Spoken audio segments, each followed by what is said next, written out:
Shalom. Sekali lagi shalom. Bapak Ibu yang diberkati Tuhan, pagi yang hari ini kita mendengar firman Tuhan ya, secara topikal. Temanya itu topikal, jadi tidak ada satu ayat yang mendasari kita. Tapi nanti sebentar dalam pembahasan kita akan belajar dari ayat-ayat firman Tuhan yang sudah saya siapkan, dan Bapak Ibu akan mengikutinya dari slide. Baik, tema kita adalah keluarga dan adat istiadat.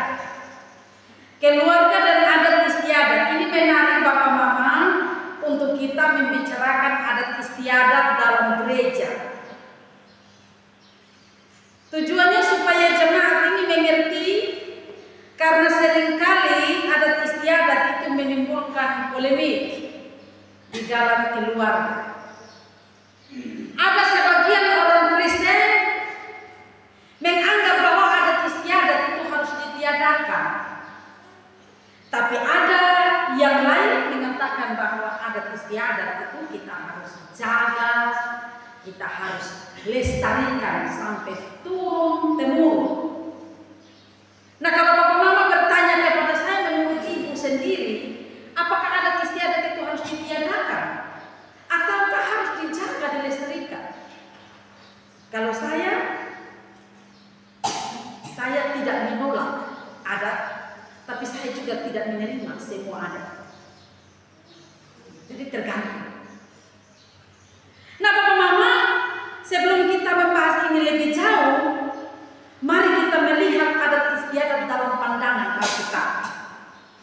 Untuk mengetahui ini, kita membaca satu bagian firman Tuhan. Mungkin Bapak bilang ini tidak ada kaitan dengan adat istiadat, tapi kita akan memahami lebih jauh. Kejadian 1 ayat 26 sampai ayat yang ke-28. Kejadian 1 ayat 26 sampai 28, demikian firman Tuhan. Berfirmanlah Allah, baiklah kita menjadikan manusia menurut gambar dan rupa kita, supaya mereka berkuasa atas ikan-ikan di laut dan burung-burung di udara dan atas ternak dan atas seluruh bumi dan atas segala binatang melata yang merayap di bumi. Maka Allah menciptakan manusia itu menurut gambarnya, menurut gambar Allah diciptakannya dia, laki-laki dan perempuan diciptakannya mereka. Allah memberkati mereka, lalu Allah berfirman kepada mereka, beranak cuculah dan bertambah banyak, penuhilah bumi dan taklukkanlah itu, berkuasalah atas ikan-ikan di laut dan burung-burung di udara dan atas segala binatang yang merayap di bumi. Bapak Ibu Saudara yang diberkati Tuhan, kita dapat melihat dalam pembacaan ini dikatakan bahwa manusia itu diciptakan Allah menurut gambar dan rupanya. Nah, manusia diciptakan itu dengan tujuan supaya manusia itu bertumbuh dan berkembang biak, memenuhi dan menguasai bumi ini serta mengelola bumi ini dengan segala isinya. Coba perhatikan yang saya garis bawahi. Dalam ayat 28, mereka ini menunjuk pada manusia. Berkuasa atas ikan-ikan di laut dan burung-burung di udara dan atas ternak dan atas seluruh bumi dan atas segala binatang melata yang merayap di bumi. Lanjut, dalam ayat 28, perhatikan yang saya garis bawahi. Beranak cuculah dan bertambah banyaklah, penuhilah bumi dan taklukkanlah itu, berkuasalah atas ikan-ikan di laut dan burung-burung di udara dan atas segala binatang yang merayap di bumi. Nah, karena itu Bapak Ibu Saudara-saudara, kita perlu memahami hakikat manusia secara umum seperti apa. Yang pertama Bapak Ibu, sebagai manusia yang diciptakan menurut gambar dan rupa Allah, maka jelas bahwa manusia adalah makhluk yang beragama. Itu sebabnya manusia memiliki relasi dengan Allah. Karena manusia itu diciptakan berbeda dari ciptaan yang lain. Anjing so ada agama, babi so ada agama, sapi so ada agama. Manusia diciptakan menurut gambar dan rupa Allah. Itu sebabnya manusia berrelasi dengan ciptaannya. Dan relasi inilah persekutuan manusia dengan penciptanya di bawah. Bapak Ibu Saudara terkasih, jadi kita dapat melihat bahwa manusia itu adalah makhluk beragama. Tidak mungkin tidak, karena dia diciptakan berbeda dengan ciptaan yang lain. Untuk seorang ateis sekalipun, orang ateis itu orang yang tidak percaya adanya Tuhan. Itu secara teologi dia beragama. Hanya saja di dalam pengakuannya dia tidak mau mempercayai atau mengakui adanya Allah. Ini yang pertama. Yang kedua Bapak Ibu, sebagai manusia yang adalah ciptaan Allah, manusia diberkati atau dipercayakan untuk beranak cucu. Tidak hanya beranak cucu Bapak Ibu, tapi manusia diberikan kepercayaan untuk taklukkan segala ciptaan. Apa maksud ini? Itu artinya bahwa manusia menjadi makhluk sosial yang diberikan kemampuan untuk bersosialisasi. Sehingga manusia yang bersosialisasi hidup dalam tata tertib kehidupan bersama. Karena diberikan kepercayaan untuk beranak cucu.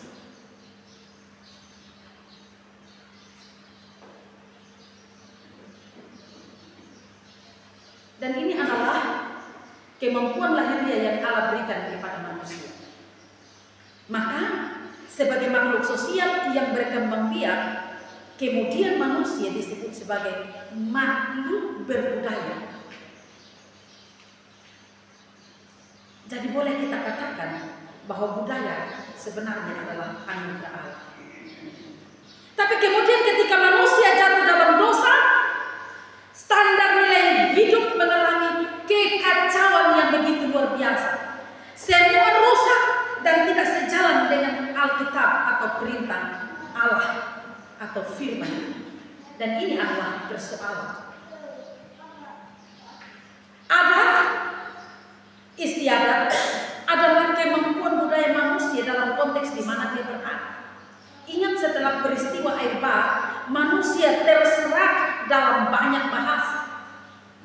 Lalu berkembang menjadi berbagai bangsa di berbagai benua dan dalam berbagai negara. Lokasi tinggal juga mulai berbeda-beda.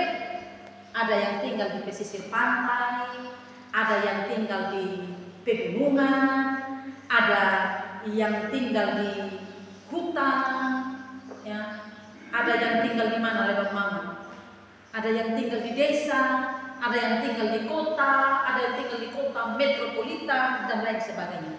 Nah, dari sini kita melihat bahwa lalu manusia beradaptasi dengan lingkungan dan membangun apa yang disebut dengan adat istiadat atau sering kita dengar dengan istilah budaya setempat. Nah, Bapak-Ibu, ini yang perlu kita kembalikan kepada firman Tuhan atau Alkitab. Itu sebabnya kita menemukan bahwa budaya setempat ini, budaya di setempat itu masing-masing berbeda. Budaya di Mengurus berbeda dengan budaya yang ada di Soe, atau budaya di Amfoa berbeda dengan budaya di Amarasi. Jadi ini beda-beda. Budaya orang Indonesia berbeda dengan budaya orang Barat. Budaya orang NTT berbeda dengan budaya orang Jawa. Bapak Ibu, untuk orang NTT ini kalau bakal ketemu itu hal yang pertama itu cium hidung. Metode pelayanan di Jawa sana, ya, waktu ada di gereja ini sudah satu kebiasaan. Jadi selama begitu langsung sorong hidung begini. Waktu kita sorong hidung begini, dong hela belakang begini. Beta, ya, beta lupa. Tidak semua orang menerima budaya ini. Jadi beta minta maaf, lalu beta sampaikan kepada mereka bahwa minta maaf bukan karena tidak sopan, tapi budaya orang NTT. Setiap kali berjumpa, bersalaman dan berciuman. Nah, kalau budaya orang Indonesia dan orang bule kan beda. Ya, orang bule jalan di mana, dia mau telanjang juga di aman-aman saja. Tapi kalau orang Indonesia, jangankan telanjang, pakai baju yang sedikit saja, sedikit terbuka kalau semua urusan kibu. Nah itu memang karena budaya kita. Bapak-bapak, saudara-saudara, ingat bahwa adat istiadat tidak salah pada dirinya. Yang salah adalah nilai yang ditaruh di dalamnya. Itu sama seperti pisau, bukan benda yang berbahaya, tergantung pemakaian. Pisau kalau kita pakai untuk potong sayur, iris bawang dan lain-lain, ya itu tidak berbahaya. Tapi kalau kita pakai pisau untuk membunuh, tapi kalau bunuh babi tidak masalah, karena bunuh babi tidak pakai gigi, harus pakai pisau untuk bunuh. Tapi maksudnya kalau kita pakai pisau untuk membunuh sesama manusia, itu yang salah. Nah sama seperti adat juga. Pada dasarnya adat istiadat tidak salah. Yang salah adalah nilai yang ditaruh di dalamnya. Itu sebabnya kita perlu sadari ini sehingga kita tidak gelap mata lalu kita berkata adat istiadat itu adalah dosa. Ingat Bapak Mama bahwa Tuhan Yesus dan murid-muridnya hidup di dalam budaya atau adat istiadat setempat. Satu waktu Tuhan Yesus menjadi undangan dalam perkawinan di Kana. Dan adat istiadat orang Yahudi dalam pernikahan anggur itu adat istiadat mereka untuk menjamu tamu undangan. Maka kehabisan anggur di dalam pesta perkawinan orang Yahudi itu adalah sesuatu aib. Ini sama dengan potong budaya di sini. Kalau daging habis di pesta itu memalukan sekali. Baru 50 orang makan, tiba-tiba kapal dapur pisah di belakang sama bilang, tahan, kosong.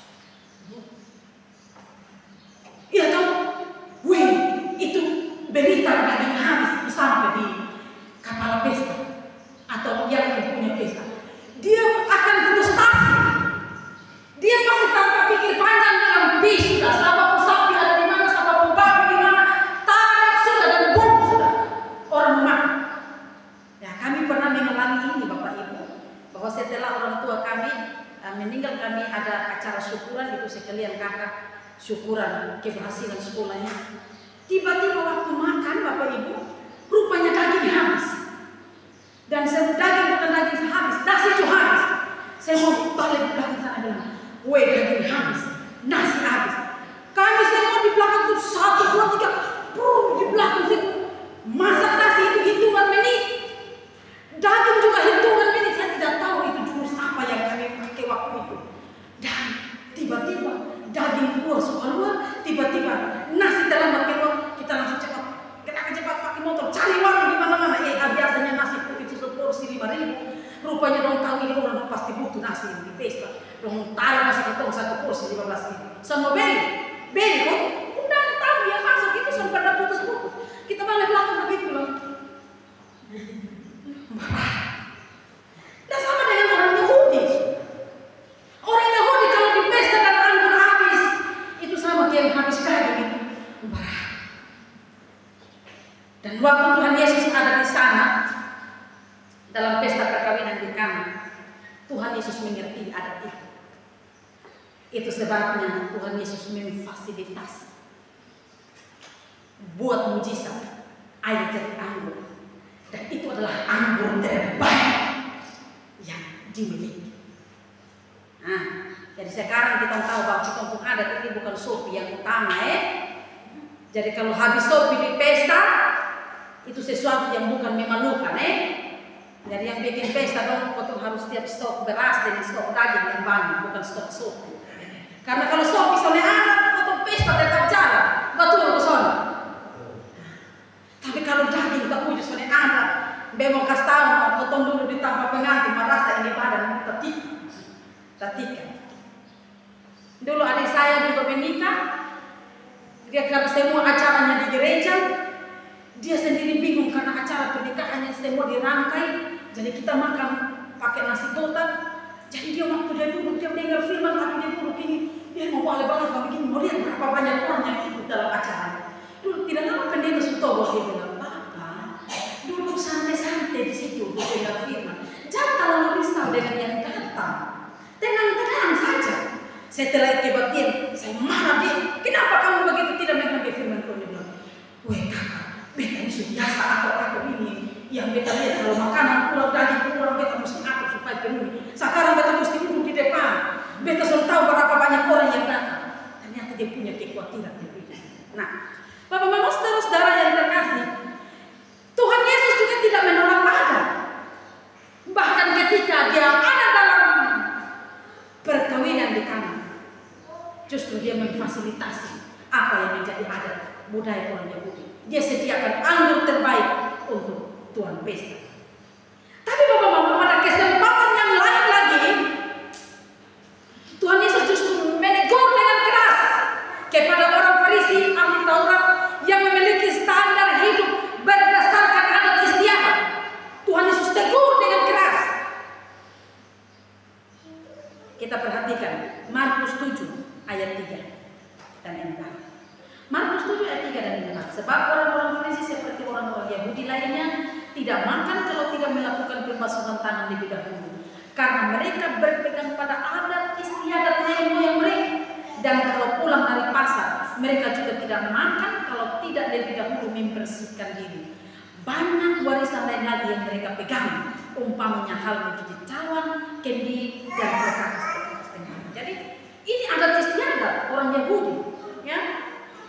Yang saya garis bawahi di sana, karena mereka berpegang pada adat istiadat nenek moyang mereka. Lalu bukan hanya soal ini, ada banyak warisan lain yang mereka pegang selain yang dicatat tadi. Jadi ini aturan-aturan maksud akan makan kalau tangan belum dibasuh. Itu sebabnya mereka menegur Tuhan Yesus dan murid-muridnya, mengapa murid-murid makan dengan tidak membasuh tangan mereka. Nah, Bapak Mama saudara-saudara, kalau kemudian kita kontekstualisasi dalam budaya atau adat istiadat kita yang sering kita angkat di dalam pernikahan kita, atau juga di dalam biasa saya lihat itu adat itu biasa muncul waktu acara pernikahan, dan yang kedua dalam acara dalam kedukaan atau kematian. Itu seringkali terjadi. Nah, kau ingat bahwa tidak semua adat itu menjadi salah dan dosa. Tapi kalau sudah menyimpang dari firman Tuhan, itu sesuatu yang salah. Untuk kedukaan, kita punya satu prinsip. Kalau toh belum datang, mayat mau bawa boleh raba dulu. Nah, itu salah. Yang jadi toh di sini nih bertobat kalau punya hati begitu. Apalagi kalau duka, dengar begitu cepat sampai. Kalau sudah tahu bahwa itu bapak tugas. Nah, yang biasa yang mereka lagi dong itu nonton dong itu. Bapak semua siap jalan dan nggak tahu semua jalan begini. Saya tidak suka satu. Terus terang saya menolak satu adat Kamfoa. Kalau ada meninggal toh, kalau datang radius 200 meter dia semuanya menangis di situ. Dia menangis tentang di situ. Dia seakan melangkah masuk di situ. Dia menangis menoreh diri di situ. Nanti harus ada orang pi dulu kok tutup ame dan salelu kok dengan apa kok perlu dia melangkah masuk. Saya bilang saya ada berduka ini kalau suami saya yang meninggal kalau kau begitu harus tolak kau. Itu budaya seperti itu harus ditolak. Itu tidak sesuai dengan firman Tuhan. Harus dilepas. Kalau demikian Bapak Mama, bagaimana sikap keluarga terhadap adat istiadat? Bagaimana sikap kita? Yang pertama-tama dan yang paling utama, menempatkan firman Tuhan paling tinggi di dalam keluarga kita, bukan adat istiadat. Firman Tuhan paling tinggi. Markus 7 ayat 8. Bagaimana Tuhan Yesus menegur mereka? Perintah Allah kamu abaikan untuk berpegang pada adat istiadat manusia. Perintah Allah kamu abaikan. Kamu pegang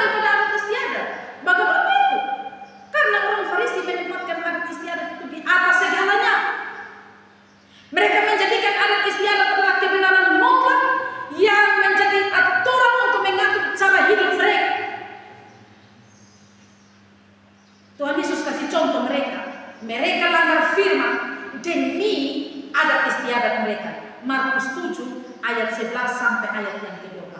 Saya baca ini dalam terjemahan yang lain, terjemahan firman Allah yang hidup. Bapak Ibu bisa mengikuti di slide.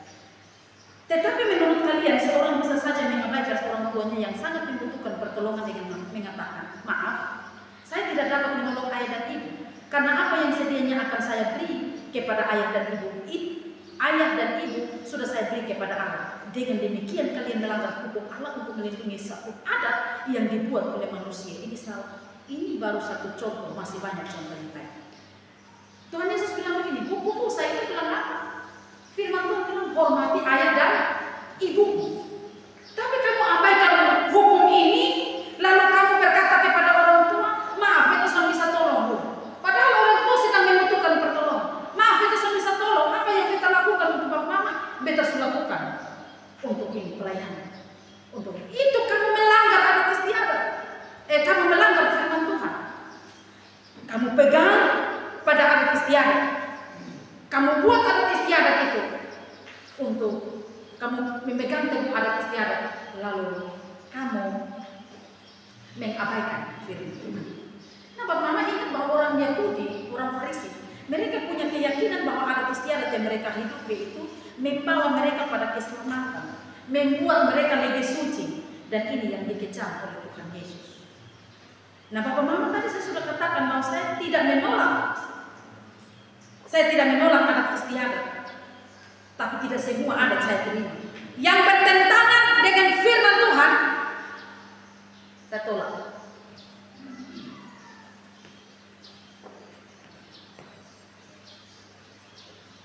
Orang Yahudi menggantikan firman Allah, menggantikan perintah Tuhan dengan adat istiadat. Dan ingatlah, ini ditentang oleh Tuhan Yesus. Karena itu adat istiadat yang kita sekarang ini hidupi, kalau itu bertentangan dengan firman Tuhan, kita semua harus sepakat untuk menolak. Jika ada adat istiadat yang kita pegang kuat-kuat, tapi itu mendatangkan dosa, sekali lagi kita harus tegas untuk menolak itu. Saya kasih contoh, ada orang tertentu dalam urusan pernikahan tidak akan menikah kalau adat itu belum dilaksanakan. Maka mereka tenang teduh kalau orang hidup sama-sama tanpa pernikahan. Mereka tidak berpikir bahwa ini melanggar firman Tuhan karena mereka hidup bersama tanpa pernikahan. Artinya mereka hidup dalam persinahan. Orang tua tetap akan tutup telinga, tutup mata, tidak mau urus anak. Sepenting kasih adat dulu. Kamu mau nikah kah? Tidak kah? Intinya adat dulu. Ini harus bertobat. Kalau kamu mengasihi Tuhan, kamu pegang firman Tuhan, berpegang pada firman Tuhan. Ini bukan menjadi dasar. Kalau kita sudah saling mencintai satu dengan lain, urus mereka dengan baik-baik. Utamakan Tuhan punya. Kemudian kita hidup beradat. Kita bukan menyabaikan. Tapi ada orang yang mengatakan bahwa ingat tuh, ini turun temurun seperti ini. Ingat tuh, ini nanti lu kalau sudah lakukan adat, lu pasti mati. Jadi kalau lu sudah bikin adat, lu mau nikah juga pasti lu mati. Lu mau nikah juga pasti lu dapat tantangan. Sampai boleh, adat harus utama. Maka ini Paulus menasihati jemaat Kolose. Hati-hati supaya jangan ada yang menawan kamu dengan filsafat yang kosong dan palsu menurut ajaran turun temurun. Ajaran turun temurun ini apa? Dalam terjemahan ayat Alkitab yang terbuka, dia katakan bahwa ajaran turun temurun itu adalah ajaran yang menyesatkan, yang berasal dari tradisi manusia. Alkitab terbuka berkata, hati-hatilah supaya jangan ada seorang pun yang menjerat kamu dengan filsafat-filsafat yang kosong dan menyesatkan, yang berasal dari tradisi manusia. Tradisi manusia ini apa? Ada istiadat. Nah, kita harus berhati-hati. Jadi hanya seperti itu dan kita melihat bahwa ini bertentangan dengan firman Tuhan, lebih baik kita tiadakan. Nah, Bapak ingat potong hidup ini dengan zaman yang berbeda dari orang tua kita. Dulu mungkin orang tua kita kalau mau ngomong adat itu dong masih sinkretisme. Sinkretisme itu artinya percaya kepada Tuhan, tapi dong masih percaya bahwa batu juga punya kuasa, pohon juga masih punya kuasa, leluhur-leluhur ada punya kuasa dan lain sebagainya. Nah sekarang kita sudah tahu firman Tuhan. Kita sudah bisa pegang kuat-kuat ajaran yang dari keturunan keempat, kelima, dan keenam. Saya ketika merenungkan kebenaran firman Tuhan ini, saya bersyukur bahwa nenek saya, dia percaya kepada Tuhan, lalu dia mengambil satu keputusan. Kita berdoa untuk memutuskan adat yang dibangun dahulu, karena ini tidak sesuai dengan firman Tuhan. Karena waktu mau menikah saja, itu uang perak itu dia harus taruh di tempat nyiru besar. Muti tidak perlu pakai uang, harus muti. Uangnya uang perak, muti, sapi. Dan waktu itu nenek masih hidup, buat bilang, saya tidak mau menyusahkan keturunan saya. Orang yang mau kawin dengan keturunan saya tidak boleh ikut jejak-jejak seperti ini. Doa dan putuskan itu. Kita mau ikut yang sejalan benar. Penghormatan orang tua tetap ada, tapi yang lain-lain itu putuskan, lepaskan itu. Itu tidak terpenting di dalam sebuah pernikahan. Dan bersyukur untuk itu.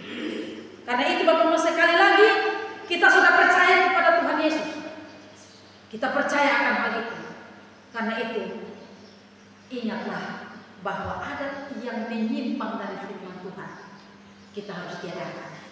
Tapi yang tidak menyimpang pada firman, hormati dan hidupi dalam kehidupan keluarga kita. Amin. Kita menghadapi sekarang ini bulan keluarga banyak urusan. Saya kira renungan ini cukup menolong keluarga kita. Jadi pas mau bikin ini bertentangan dengan Tuhan mau kosong.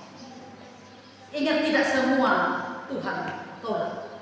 Yang praktek-praktek yang lain yang tidak sesuai itu yang tidak diterima oleh Tuhan. Mari selamat untuk kita semua yang punya adat. Orang bilang apa? Orang yang sangat adat itu dia biadab ya. Nah, saya tahu kita semua ini orang beradat. Ingat adat tidak di atas firman. Firman di atas adat kita. Tuhan memberkati kita semua. Amin. Mari kita berdoa. Kami bersyukur dan berterima kasih kepada Tuhan untuk kebaikan Tuhan bagi kami semua. Hari ini kami dapat belajar firman, bagaimana sikap keluarga kami masing-masing terhadap istiadat di tempat kami. Tuhan kiranya